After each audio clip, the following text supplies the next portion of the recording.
Jasně, teď samozřejmě se to ničím nedokáže, ale to s tím alkoholem by dokázala opravdu jenom fotka, kterou bohužel nikdo z vás nebude mít. Takže asi tak. Jinak vy, co mi přejete, že jsem dostal vlastně málo a chtěli jste, abych dostal víc.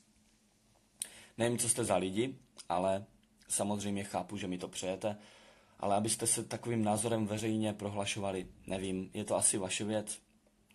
A to je asi všechno, co jsem tady v tomto streamu, v tomto krátkém vyjádření chtěl říct, protože jsem se jenom chtěl prostě vyjádřit k tomu, co se stalo a že tyto informace jsou opravdu lživé a zatím si stojím. Zatím si opravdu stojím.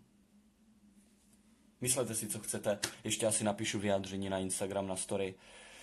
Ohledně tohoto, chtěl jsem točit i video na YouTube, ale to asi točit nebudu. A je to vlastně všechno, co jsem chtěl. Nebudu tady dále streamovat, protože nejsem na to úplně naladěn, dejme tomu. A určitě teďka tady nejsem pro to, abych dělal nějakou zábavu nebo srandu.